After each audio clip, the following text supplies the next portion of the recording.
հետ կապված հանցագործության մասին հաղորդում ենք ներկայացրել։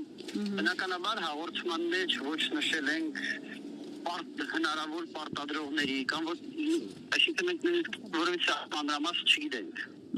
Որևիցե այլ բան չգիտենք, բայց դատախազության ուշադրությունն են գրավել այդ հարցազրույցին եւ խնդրել ենք քննել առայժմ մեր հաղորդման վերաբերյալ որևիցե նորություն չունենք։ Եվ ճիշտ ասած այսօր էլ որ ձերբակալությունները սկսեցին, մենք չգիտենք որ դա մեր հաղորդման հիման վրա է, ընթացքում հասկացանք որ դա մեր հաղորդման հիման վրա հարուցված գործով է։ Դուք պարզապես այդ հաղորդմամբ, պարոն Յանիսյան, նշել եք, որ փորձում եք ուշադրությունը գրավել, թե հավաքներին հարկադրելու իմաստով ինչ գործողություն։ Այո, մենք միշտ դա անում ենք, այսինքն կապ չունի ով ենթադրյալ կատարողը, երբ որ հրապարակային դաշտում ժողովրդավարական կարգին դեմ ուղղված որևիցե արարքի վերաբերյալ հայտարարություն է լինում, մենք դրա հետ կապված միշտ հաղորդում ենք ներկայացնում։ Ինչն նաև արել ենք այս անգամ։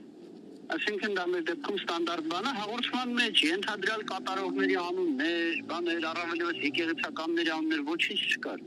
Միայն ուշադրություն են գրավել, խնդրել ենք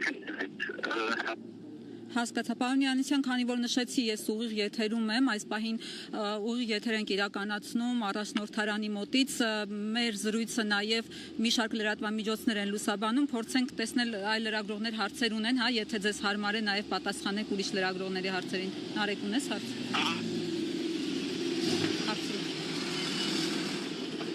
Պարոն Յանիսյան, իսկ դատախազությունը ձեզ որևէ կերպ պատասխանել էր, որևէ բովանդակություն ստացել եք ձեր դիմումին պատասխան, թե ոչ։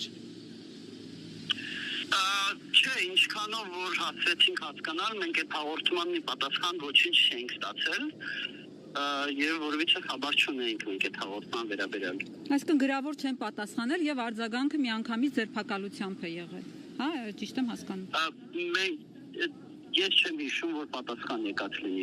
Ես ինքս երկրում չեմ, ես արդեն համարյա 3 շաբաթա երկրում չեմ,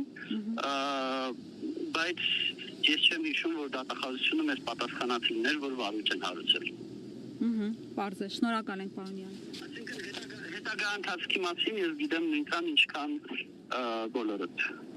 Եվ պարոն Յանիսյան, մի մեջբերում է Facebook-ում շրջանառվում ձեր հաղորդումից ներկայացրած մեջբերեմ, ասում է,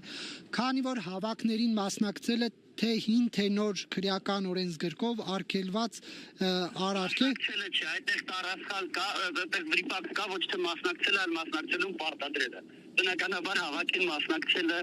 քրեորեն պատժելի չի, մասնակցելուն պարտադրել է, հաղորդագրության մեջ վրիպակ կա։ Այդ դեպքում դա ինչպես է հիմք ընդունել դատախազությունը, եթե վրիպակ կա։ Չէ, վրիպակը մեր հաղորդագրության մեջ է, ոչ թե հանցագործության մասին հաղորդման։ Հա, լավ եղավ, մերսի շատ։ Շնորհակալ եմ, պարոն։ Վրիպակը մամուլի հաղորդագրության մեջ է, հանցագործության մասին հաղորդման մեջ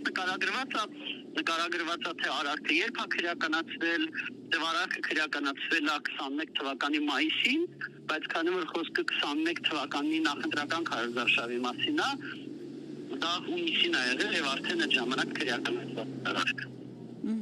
Հասկացանք, շնորհակալ եմ։